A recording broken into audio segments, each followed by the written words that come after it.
అన్న కావాలని negative spread చేస్తున్నా మెగా ఫ్యామిలీ మీద పడి ఏడ్చే వాళ్ళు ఎప్పుడు ఉంటారు. మూవీ ఎలా అనిపించింది అన్న? అన్న సూపర్ మూవీ అన్నది. అండ్ రామ్ చరణ్ నట్టాసురవం చూసాను ఈ సినిమాలో. అండ్ సంక్రాంతికి ఇదే బిగ్గెస్ట్ బ్లాక్ బస్టర్. సో ఈ సినిమా ఏంటంటే అన్న తీసిన 2 క్యారెక్టర్స్ ఫ్లాష్ బ్యాక్ లో అప్పన్న క్యారెక్టర్ చిరంజీవి గారి గుర్తు చేస్తాడు, పాత చిరంజీవి గారిని గుర్తు చేస్తారు. యాక్షన్ లో రామ్ చరణ్ ఇంకో మెట్టెక్కేసాడు. ఆఫ్టర్ చిట్టి బాబు అప్పన్న క్యారెక్టర్ అవసరం. నత్తితో మాట్లాడుతూ ఉందన్న మైండ్ బ్లోయింగ్ లోపల. రామ్ చరణ్ అన్న నెక్స్ట్ IAS IPS క్యారెక్టర్ అవసరం. ఏంటి ఎలా అనిపించింది అన్నది? ఎంట్రీ సూపర్ అన్న. అన్న ఇప్పుడు చూసుకుంటే ఇంత మంచి మూవీ కదా, చాలా నెగిటివ్ చేస్తున్నారు, మీరు చూసుండొచ్చు, అది ఎలా చూడొచ్చు అన్న?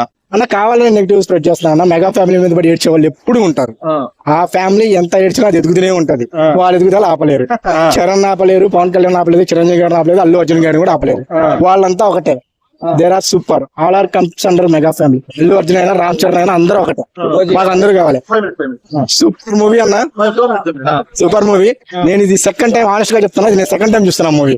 నిన్న ఆల్రెడీ చూసాను, ఈవినింగ్ షో చూసాను, మళ్ళీ చూసి సెకండ్ టైం ఇప్పుడు IMAX కి వచ్చేస్తున్నాను. అంటే ఇప్పుడు చూసుకుంటా ఇప్పుడు ఎక్కడ ట్విట్టర్ లో మొత్తం కరెక్ట్ అయినా అన్న ఒక మూవీ పైన ఇంతలా చేయడం? మెచ్యూరిటీ లేని వాళ్ళు చేసేవాళ్ళు అందరూ ఒకటే అన్న. చిరంజీవి గారి ఇంట్లో ఫంక్షన్ బాలకృష్ణ గారు వస్తారు, బాలకృష్ణ ఇంట్లో ఫంక్షన్ వస్తారు, అందరూ ఒకటే. ఏదంటే పని పాట లేని వాళ్ళు ఉంటారు కదా, అది చేసేది. సో అలాంటి వాళ్ళని మనం ఎంకరేజ్ చేయడానికి కూడా నాన్ సెన్స్. సో అందరూ ఒకటే. NTR సినిమా కన్నా వెళ్ళి చూస్తాం, బాలకృష్ణ గారి రేపు డాక్టర్ సినిమా ఇక్కడే చూసి మీకు మళ్ళీ ఇక్కడ వచ్చి రివ్యూ చెప్తాను.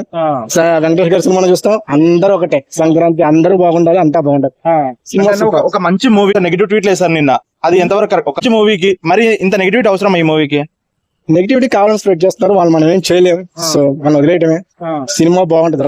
రంగస్థలం కూడా నెగిటివ్ స్ప్రెడ్ చేశారు, బట్ బ్లాక్ బస్టర్ అయింది. సేమ్ ఇది కూడా గేమ్ చేంజర్ కూడా నెగిటివ్ వస్తుంది, బట్ ఇది కూడా బ్లాక్ బస్టర్. రామ్ చరణ్ కి తిరగలేదు.